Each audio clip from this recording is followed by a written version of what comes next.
Hey everybody, what is going on? Xlex here with another Master Duel video for you guys. Today we're going to be taking, as I have alluded to in the previous videos, yet another look at Swordsoul Tenyi here, as we are finishing our climb up from Platinum to Diamond. Now at the time of recording this, I'm not quite up to Diamond just yet. It is the beginning of the second day of laddering. Well, it's technically, we're like right now at the 48-hour point of the season, but I'm just beginning my second night of laddering here. And yeah, I mean, it's been going like pretty much as it tends to, or I guess tended to last season, because you know, we've only had one other season with Swordsoul being so dominant right from the start. That being season 6, as in season 5, you know, we didn't get, I didn't play Swordsoul until I was already at you know, the top rank. So, but yeah, no, I mean, like I don't really know what else to say about the meta at this point. It's more or less what we've already been experiencing in season 6. Not that I necessarily think that's a bad thing. Yeah, because I see a lot of memes that are like to the effect of like, oh, you think Swordsoul Tenyi meta is boring, just wait till, or you think Swordsoul meta is bad, just wait till adventure/flow meta gets here. But I think I, like a lot of other people in Master Duel right now, I'm really just ready for something new. I guess maybe in that regard we should maybe be a bit careful of what we ask for. I kind of alluded to that too when Refined Blade first came out, and everyone was so excited for Swordsoul Tenyi, and I was too, don't get me wrong, and I am excited for Adventures and Flows too, but I do still have this, or it did still, more so with Swordsoul about to come out, or when Swordsoul is about to come out, than now with Adventure and Flows about to come out. But when Swordsoul is about to come out, I kind of had this like apprehension, because I really liked the like Trizu, Drytron, Virtual World, Eldelich, Advanced. I don't know, that first format of Master Duel, it really felt like, it's not that decks were more or less viable, because there's still a good variety of decks that are viable right now, but the pool just felt more diverse somehow. And not even somehow, I mean, we are definitely seeing more Swordsoul Tenyis in this format than we ever saw, than we, for the vast majority of the time, ever saw Trizu in like pre-refined Blade format. I already talked about this a little bit in the last video as well. It's just, I don't know, it's just kind of interesting how metas progress, and no matter how, like, you know, good a meta is, people will still get, you know, tired of it eventually. And I don't know, I just found myself getting, I'm not tired of this meta, you know, at the point where I'm like gonna quit Master Duel. No, definitely not. I still love this game, and I absolutely still plan on getting a video out for you guys every single day and continuing to play it. But I do find myself getting a little bit more like, I don't know, I'm definitely ready for the next pack expansion sooner than I was for when Refined Blade came out. Let's just put it that way. That's kind of how I feel about this format. But yeah, the start of the season also does bring its own kind of excitement that I was really not feeling mostly at the end of last season. I think a lot of people weren't either, but I've already talked about that in previous videos as well, so I'm not going to waste any more time here. Let's break down this list card by card like I always do. I haven't changed anything about it. I've still been finding this list pretty well optimized, in my opinion, for laddering in particular.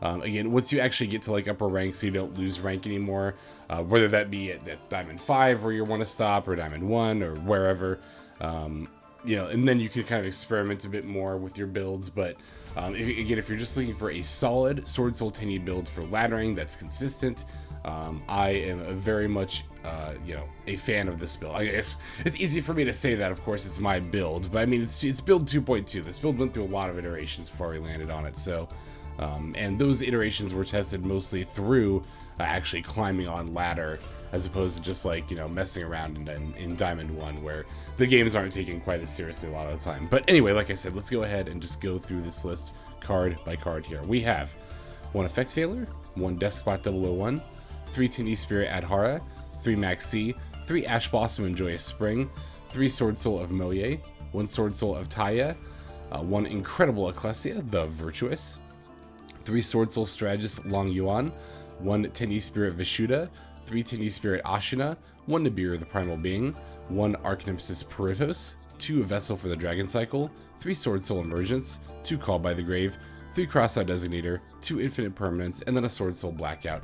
Down here in the extra deck, we've got 1 Yazi, Evil of the Zing, 2 Baxia, Brightness of the Zing, 1 Borreload, Savage Dragon, 1 Draco, Berserker of the Tenyi, 2 Swordsoul Grandmaster Chi Shao, 1 Chao Fang, Phantom of the Zing, 1 Baronne de Fluer, 1 Swordsoul Supreme Sovereign Cheng Ying, 2 Monk of the Tenyi, 1 Crystron Halqifibrax, 1 Shaman of the Tenyi, and then finally, of course, Mecha Phantom Beast Auroradon. So, yeah, let's just go ahead and take a look now at some gameplay. So this first game we're going to be taking a look at here is going to be against Dinosaurs, which I actually haven't seen in quite a long time. I couldn't even tell you the last time I played against the Dino deck, but I have played against a couple this season. So that's kind of interesting to see that deck. Well, I mean, I don't know if it's making a resurgence. It's probably just like variants on my end that I haven't seen it just yet. But so we got a pretty solid opening start here. I'm going to lead with Ashuna. And then I debated for a while, like, exactly what kind of line I wanted to go into, right? Well, I knew I pretty much wanted to go for a Halq line, but I was just basically trying to debate which tuner I wanted to do it with.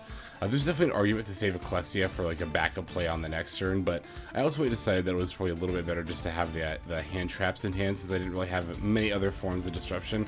Call by can typically be a form of disruption, but ultimately decided that having the disruption was a little bit more important than having a potential backup play for next turn. So that's why I went ahead and used the Ecclesia as my tuner for the Halq line here. So, yep, we'll go ahead and do the Halq line, getting out the Deskbot, linking into the Auroradon, getting the tokens that'll let us get the Deskbot back, and then we'll sync for Yazi, use Auroradon, tribute itself, pop the Yazi, Yazi's effect, when it's destroyed, will let us summon the Taia. We'll then use that to summon the Baxia, sending a Mo Ye with Taia's effect as we sync with it. Then using Baxia's effect, sack this token, bring back the Mo Ye, sync for Chi Shao, and then do Baronne, all that fun stuff. So, just wanted to quickly go over the Halq line again for those who are not yet quite familiar with it. It is a very important line to learn, which I know is kind of, some of you might be thinking, oh, this is coming from the person who said how long ago, not even that long ago really, that, you know, it was unnecessary. And to be fair, like, I wasn't totally wrong. It's not required to play the deck by any means, but, still definitely, what's what I'm looking for? Optimize. Oh yeah, no, that's right. So we're not doing a typical Halq line. I actually wanted to. I was kind of curious about this. So I think it's because I banished this Ashuna that I end up having to do a weird line here. But Ashuna only locks you into worms. Okay, that's right. I mainly saved this replay because I was trying to figure out what ended up happening here. Because at this point, I wanted to Ashuna and bring out the Adhara, right? Because I was thinking to myself, like, okay, I can, like, kind of sneak in an Adhara for maybe some additional plays because I used Ashuna specifically. But I think doing that actually ended up messing me up here. Because I tried to do it at this point while I still had a normal monster out, which, to be fair, I would have had normal monsters out later during the combo line as well. Well, no, that's right, because my plan was to use the Ashuna to real quick get out the Adhara, and then use the Baxia, pop the token, get the Mo Ye, like I was talking about. I was basically just trying to work in a Chao Fang, seeing if I could do that in this Halq line with this particular setup, but I don't know, because I think banishing this Ashuna messed me up. That's why I had Baxia pop itself, because I wasn't able, it was either like I wasn't able to pop the token or something like that. That's right, because then I couldn't summon the Swordsoul token here, and I had to go for the Draco Berserker of the Tenyi. Yeah, because, okay, so then I tried to send the Adhara for a monk, and that wouldn't work. When I clicked on summon extra deck, literally Draco Berserker was my only option. And again, I didn't get the, well, no, I don't have anything to reveal with Mo Ye, that's why I didn't get the token there. But no, that's right, no, sorry, let me, Jesus Christ, oh my god. Let me back up for a moment here and actually explain myself properly. So, because I remember now fully, I wanted to summon the Adhara to go into Monk, to use Adhara to add the banished Ashuna back to my hand, so then when I summoned Mo Ye, I would have something to reveal. But then when I went to summon Ashuna, or when I went to summon Monk using Adhara, even though I had the zone open, I wasn't able to, like, it didn't give me the option to link summon the Monk. Like, it just wasn't there. So then I was like, okay, like, it only gave me the option to summon Chao Fang there. And I was like, okay, I guess I'll just try to use Baxia and pop the token, but I don't remember if it didn't let me pop the token. No, it's not that it didn't let me pop the token, it's that, like, I thought to myself, well, if I pop the token and get the Mo Ye, and it still doesn't let me summon the, you know, like, that's obviously not gonna, you know, let me continue my combos. So what I ended up doing was using Baxia to pop itself to summon Mo Ye. That way I had a total of 8 stars worth of at least something left on board. And even then, the only option was to summon the Draco Berserker. Well, okay, I couldn't summon the Chi Shao because I was using the plain token. Okay, that makes sense. I just don't know why when I used Ashuna to summon Adhara, I then was not able to go into Monk. That is what totally messed me up here. So, if anyone has any insight, I'm sure it's something really simple I'm just overlooking or forgot about. Probably something I did earlier in the turn that I'm just not thinking about, but Yeah, because then it wouldn't let me summon Protos either, I think. I must have been locked into synchros only for the whole turn or something. That's the only explanation I can think of, but what would have... I'm trying to think what would have locked me into synchros only for the whole turn. Again, it must... Maybe it's Halq? No. I don't know. It must just be something I'm not thinking of. Anyway, if you know the answer, do let me know. Anyway, as soon as my opponent drops a miscellaneous source, I'm immediately going to call by it so that they, you know, don't get the... either of the effects, really, because miscellaneous source is just so busted for dinosaurs. Like, if they get off the effects, basically none of your activated effects will be able to affect their dinosaurs at all for the whole turn, and then they can also banish it from grave to summon a level 1 dino from deck. I think from deck, right? In any case, it's stupid, it's ridiculous, so we're definitely just going to go ahead and use Call By to cut off our opponent's line ASAP. So yeah, it ends up being fine as we're able to summon a Longyuan. Our opponent's just going to concede anyway. But yeah, that's right. I wanted to save that game because I wanted to get your guys' like input on that. Again, I'm sure it's something really simple that I just am missing there, but do let me know why my Halq Aurora line got messed up. Again, I have to imagine it's because I used Ashuna in the middle of it. That's the thing I don't normally do, but I don't know, because again, that should only lock you into worms, but I wasn't able to go into Monk of the Tenyi. That was like the main thing that was stopping me, so... I don't know. If you do know, let me know in the comments. And again, I'm sure I'll go like, oh, duh, as soon as I read the comment. But in any case, let's go ahead and jump into the next game. Okay, so this game here is going to be against a 60-card Pendulum deck. It's actually a Zephyr deck, which, funnily enough, of all the Pendulum decks, I find myself typically having the most, not trouble, but like, Zephyr just tends to be the most annoying. I don't know what it is about that deck, but we're opening a really solid opening hand here. This actually opened a fantastic going second hand, but still pretty good going first hand too. Opening C, Ash, and Imperm, as well as Mo Ye and Protos. Opponent's got a Maxx, but we have an Ash, as we just mentioned, so no need to really worry about that, except for the fact that they have a Gamma. Now, I actually definitely should have, well, I don't know about definitely, but there's a consideration to use Maxx here. There is a chance that it would have allowed me to go into some more plays, but it only would have been one draw for a cycle here. And my main thought process was just that I wanted to keep, you know, the Maxx up for my opponent's turn. Plus, it's not like the Gamma was actually stopping our plays here. It was only stopping the Ash to stop their C. So, especially because they already used 2 hand traps and they won't be like net gaining any more advantage than they normally would anyway, and then I'll also be getting a search and a draw. I'm still fine going into Chi Shao here, but I'm not going to go beyond that. I'll just set the Impermanent pass at this point. Searching up the Emergence as well for backup plays for the next turn. So even though we were forced to stop early, we've got the Maxx as a play teleport here. And then we've also got the Chi Shao plus Imperm and then backup plays for the next turn. So I'm not super duper concerned about what my opponent's going to do. Opponent also opens C and Ash, so they're going to be able to Ash my C in return. So, yeah, at least we were able to kind of like mitigate each other's really good openings. They go for the PSI Reflector, but I mean, I've got the Chi Shao on the board, so I don't know how they really expect this ability to resolve. I thought they were going to have some kind of like negate for me as I went to negate here, but it turns out they didn't. I mean, I had the Imperm ready even if they did, but yeah, here they use the Symphonic Warrior Guitarist to get the drums, and then yeah, I don't actually think they planned on this PSI Reflector resolving. I think they're just gonna kind of end up using it as Halq material here. So I'm actually gonna let the Halqifibrax resolve here, which might look a little bit weird because I have the Imperm face down. But the reason I'm letting this Halq resolve is even if I did negate it, they could still use Halq plus the Symphonic Warrior here to go into Auroradon, right?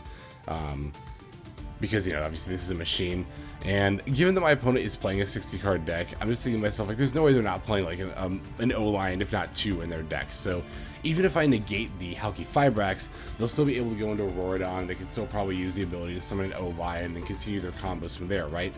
But if I hold off and wait until they go into their Auroradon like they're doing now, and then I negate that with Imperm, that stops them not only from getting their tokens, but also turns off the rest of these effects for the rest of the turn here as well. So opponent's not going to be able to continue comboing pretty much at all if I save the Imperm for the Auroradon. Now, that's not always the case, right, against every Halq Auroradon deck. Like against my deck, against Swordsoul Tenyis, for example, it usually, not always, but usually is right to just negate the Halqifibrax there.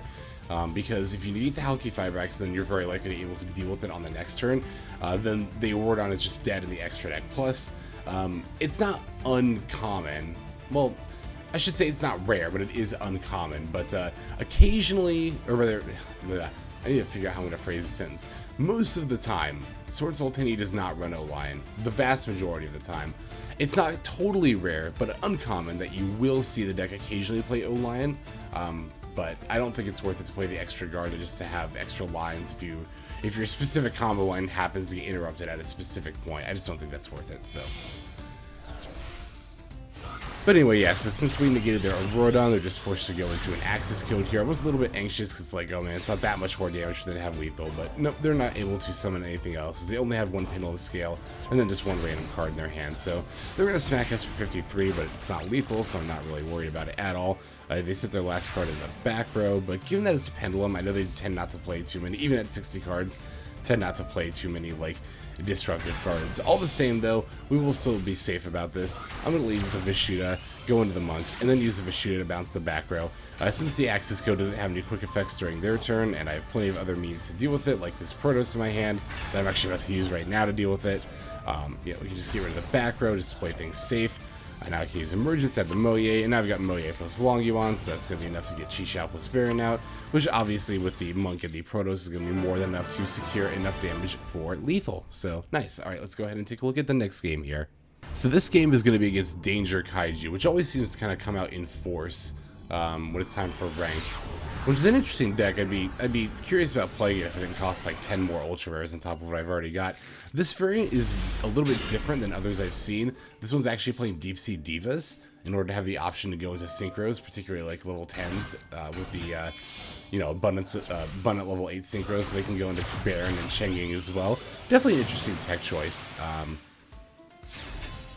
Yeah, definitely very interesting. So we're able to lead with a Hulk Auroradon line here. This one I'm pretty sure we don't, you know, randomly Ashuna in the middle of and mess up. Again, I don't know if it was Ashuna that messed me up. I'm sure you've left the comment by now, so I won't dwell on it. I'll just reply with a hearty thank you to your comment. But in any case, yeah, like I said, a pretty standard Auroradon line here as we go for the Yazi to search Taia, to then start our main synchro combo off, I guess. I mean, this is the main combo. You know what I mean. Our main end board, I meant to say. And we've also got, you know, a Emergence in hand, so we're able to set up the Protos here.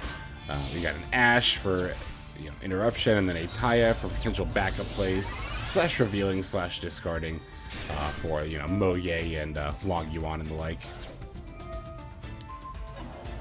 Yeah, so here's how it's supposed to go, right? Using Baxia to pop a token, and then Mo Ye, like I mentioned earlier, now we'll reveal the Taia, go for the Chi, get the search and the draw. If we're lucky enough, we won't have to discard this Taia. We'll be able to draw like a Swordsoul or Worm card, and then we can just search up the Longyuan with the Chi.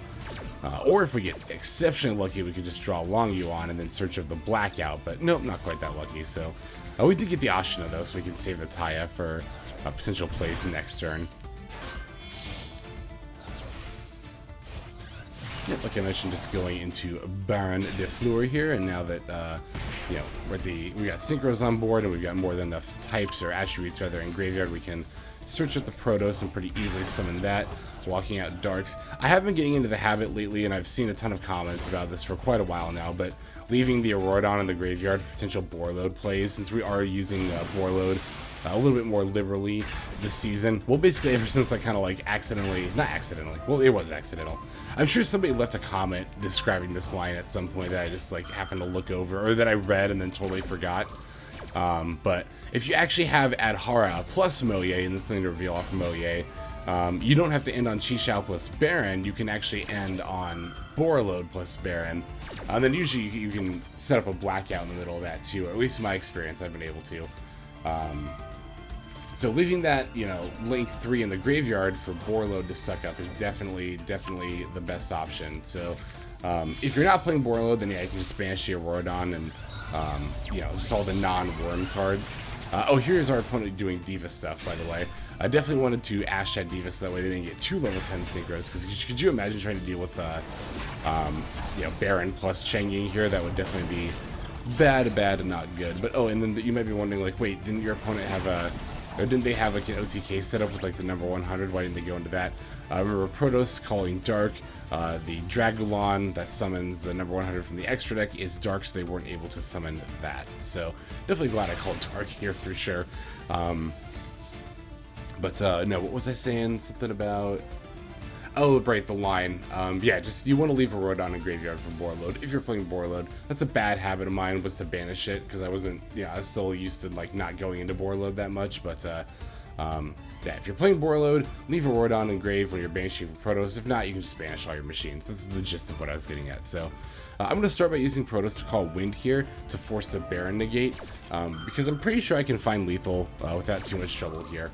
Even though I only really have a Taia, that's still going to be more than enough, because we can use Taia to make Baxia. Baxia will shuffle 2 things back, and then we can also use Baxia to get the Mo Ye. You might be thinking, well, you don't have a Swordsoul or a Worm card. That's okay, because we do have an Adhara in grave, so we can use that to wheel the Longyuan to our hand, and then we have just plays for days at that point. So yeah, even though we only have the Taia, again, with a graveyard setup like this and a banish setup like this, it's definitely going to be very easy for us to find lethal here. Just got to make sure that you add Adhara, obviously while the Swordsoul token is up. I could have Ashuna here as well, but like, I don't know, after the weirdness encountered with that game earlier, I guess I just didn't want to risk it, I don't know. But yeah, like I mentioned, we're going to use Baxia here to put back the 2 of the threats here. I guess I technically should have put back Baronne and the Kaiju, because I'm going to end up using Vishuda on the Kaiju, and obviously I'd rather have the Kaiju in the deck than in hand, but then they would have been able to summon Master Alpha. But I mean, this is also assuming their last card in hand doesn't answer, which they haven't used yet at all, which it clearly isn't going to be. Because otherwise, if it's not, we are, like I said, planning on ending the game this turn. So there's the Mo Ye into the Chi Xiao. We get the Search plus Draw. We've also got the Longyuan. And is Baronne still in the extra deck? Yeah, Baronne is still in the extra deck. So yeah, we didn't even have to use Vishuda here, which I do think I end up doing. We can just use like Baronne and pop. I don't know. It doesn't matter. The game is over at this point. It's no surprise. There should be no surprise to our opponent. Yeah, they just go ahead and concede. I thought they did maybe at some point soon there, but it should be no surprise to them that we have lethal there. So, all right, let's go ahead and take a look at some more gameplay. This game is going to be against a 60-card PK variant that leans, using the extra cards to lean into more BA plays as well as some more hero plays as well, looks like, with the DPE engine. So that's pretty interesting. Let's take a look here. Our opening hand is pretty meh. I mean, we've got Vishuda plus Ecclesia, so I mean, we have plays, but they're not like the best plays in the world. Okay, so here I'm actually going to go for Mo Ye as opposed to the Halqifibrax line. You might be asking, well, that other time you opened with Ecclesia plus Ashuna, you went for the Halqifibrax line, so why'd you go for Mo Ye this time? And it's actually because of the state of my hand, right? In that other hand that we opened, we had Valor plus... what was it? Valor plus Ash plus Called By, in addition to our Halqifibrax line. So I was pretty confident that the Halqifibrax line was going to go through, and then even if it didn't, we still had some good responses, disruption cards for our opponent's turn. This hand's a little bit different.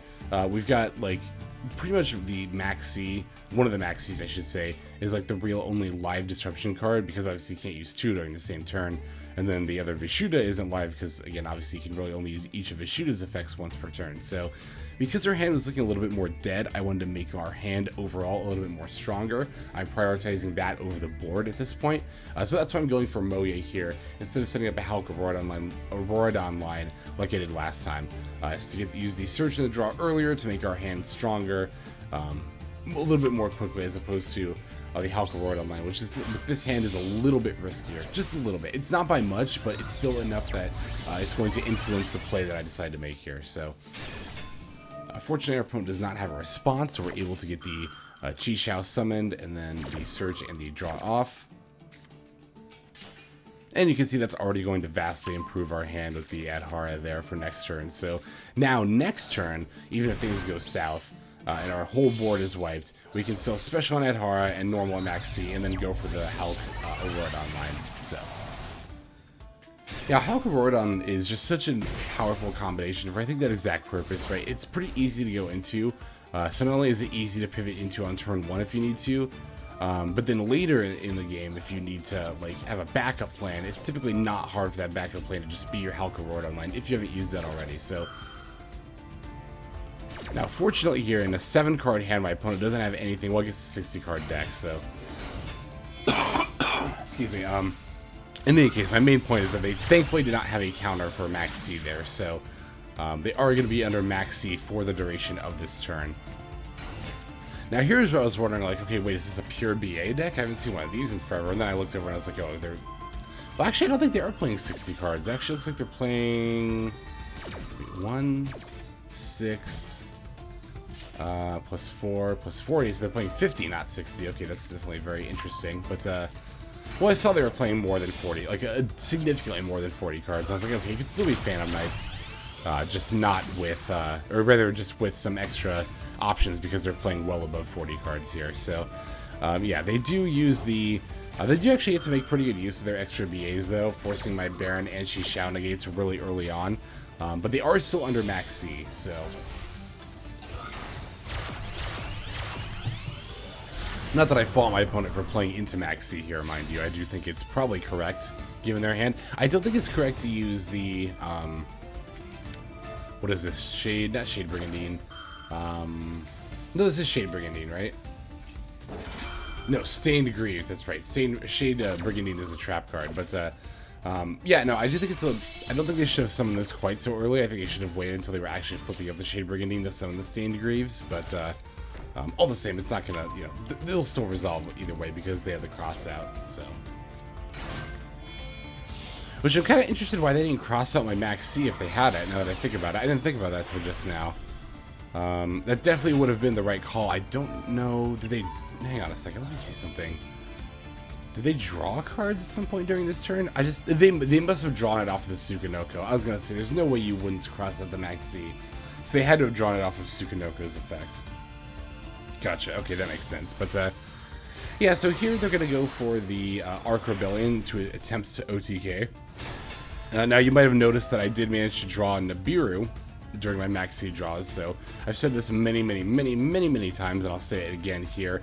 If you're going to be playing 3 Maxx C, you should definitely be playing a Nibiru as well, because if your opponent's going to take your Maxx C challenge, it's not going to do you any good for them to, you know, draw a million cards if one of those million cards isn't going to stop you from dying that turn. So definitely always love having the one Nibiru, especially if you're also playing Crossout Designator. Like, then you definitely have to be playing a Nibiru. So I was planning on just using Nibiru in order to get rid of the Arc Rebellion and not, you know, die to an OTK here. But that definitely would have sucked because I would have lost my whole board here. But fortunately, right at the end, on the Arc Rebellion summon, I managed to peel Valor off the top of the deck with the Maxx C. And this is another reason that Valor is, I like 1 Valor and 2 Imperm as opposed to just, you know, 3 Imperm, is that Valor can be used in situations like this where Imperm can't because I've got cards on board. But we can definitely use Valor here once the Arc Rebellion goes to activate its attack boosting effect and prevent that, so that now we're not able, so now they're not able, rather, to OTK us here. Now, they're still going to have plays, for sure, which is why I was like, another reason I was like, I have to use Nibiru here, but fortunately that Valor came at quite literally the exact right time. Oh, and you also gotta love how I've got my 2 other Ashes and 2 other C's and all these draws here, so... Good old Maxx C, never change, but I'd still rather run into that occasionally and be playing 3 Maxx C than I think playing 2 Maxx C in most decks. There are some decks where it's probably just right to play 2 Maxx C over 3, but I don't know, even in those decks, I'm stubborn. I really like 3 Maxx C. It's a really good card, and in my opinion, there's no reason not to play 3, but that's my opinion. Well, I mean, there are reasons not to play 3. It's going to depend on the deck, and it's going to depend on your deck building restrictions, if you want to stay to 40 cards, etc., all that fun stuff. Okay, so here when they summon the Vert Anaconda, now I'm definitely going to go ahead and drop the Nibiru before they have a chance to activate the effect. I want to do it now and not when DPE comes out, because even though Nibiru tributes, which will not trigger DPE coming back, as soon as I activate Nibiru, they can use DPE to pop itself in another one of their cards in order to make sure their DPE is destroyed and not tributed and that it can come back. So one of Nibiru now, as the Vert Anaconda is being summoned, before it gets a chance to use its effect. And give them their token. Now, unluckily, their face-down card just happens to be a Fusion Destiny, so they're going to get DPE out anyway. And I was definitely a little bit worried when I saw Mali plus Denier come out, because I'm thinking to myself, like, oh man, that usually means that they can, you know, extend their plays beyond that. But I guess they didn't really have anything else because at that point they just concede. Well, likely they probably did have a little bit more plays, maybe potentially, but moreover, you know, they realized like, oh, they can't OTK me. I've got a million cards in my hand. There's no way I don't win on my next turn just based on the cards in my hand alone. So they just give us the win there. So, all right, we've got one more game to show off. Let's go ahead and take a look at that. Okay, last game we're going to watch here is against heroes. And I hate having to bully a hero deck, but I mean, it's ranked ladder. We can't, there's no rooms for sentiments and going easy here. Nope. This is going to be another quick game, but I wanted to show this off to kind of reiterate the Borreload line I was talking about earlier. As you can see, we opened Adhara plus Mo Ye and then something to reveal. Now, normally when I'm doing this, right, when I special Adhara and then do the Mo Ye line anyway, the main reason I'm doing that is in case they have a Velo or an Imperm for the Mo Ye. That way, because I specialed Adhara first, even if they negate the Mo Ye, I can just use Adhara plus Mo Ye to go into the Halq line. But if your Mo Ye ends up resolving, there is actually this other line you can do, and we covered this in the first duel of the last video, which was more about Borreload, or at least in the title and thumbnail it was. But again, figure I'd just reiterate the line here and explain it a little bit more quickly. I could even add this to my combo guide, honestly, although this combo would be specific to, sorry, both my straw and my drink there, although this guide is, or this combo is specific to a build that is running Borreload like mine, which is definitely not the majority of builds. The majority of builds are playing usually a Dragite in this slot, or maybe like a Crimson Blader or something like that. But again, Borreload is such a strong option that I think it's the best one in my opinion. It's definitely more niche. You probably don't make Borreload as often as you would make Dragite or Crimson Blader, but I do think it's, when you do something, it's stronger, So yeah, basically we are going to end up going for the Halqifibrax line anyway, but we're going to use the Adhara plus the Chi Shao. And it might seem a little weird to use the Chi Shao as the material to go into the Halqifibrax line. But again, this is all just, we're kind of setting up the same board we would have anyway, except we're not going to have the extra Baxia, and we're going to have two Omni Negates instead of an Omni Negate and an on-board Negate. Plus we opened the Blackout here, and we still, well no, we searched the Emergence, that's right, we searched the Emergence with Chi Shao. I usually, if I'm doing this combo line, I like to just search up the Emergence with Chi Shao, even if you're pretty sure you're going to use Longyuan later, just in case your opponent has some kind of disruption later on during the combo. Just having the Emergence, keeping your options open as far as what you can search, I think, is more valuable than saving the one-off Emergence. So, yeah, here we're doing the Halqifibrax online, but since we've already summoned Chi Shao, instead of summoning a Chi Shao off the Taia, or no, sorry, instead of summoning a Baxia off the Taia, we're going to go straight into Borreload. Since we've already used Mo Ye, is what I meant to say. Sorry, I misspoke there. Yeah, because we've already used Mo Ye, there's no point using Taia to set up a Mo Ye for another level 8. So, yeah, just going for Borreload instead of Baxia. And then we use the Longyuan to set up the Baron. So now we've got multiple Omni Negates. And then we've still got, I believe we should have an Ashuna Engrave here, right? Yeah, we do. So since we still have the token on board with this line, we can use that, summon another war monster from our deck, and then now set up this Swordsoul Blackout. Oh, and then also we can use Adhara to just wheel that Ashuna back to our hand on top of that. So, like, yeah, look at this. Like, look at this setup here. This is arguably better than what the, like, regular Halqifibrax online would get you anyway. Excuse me.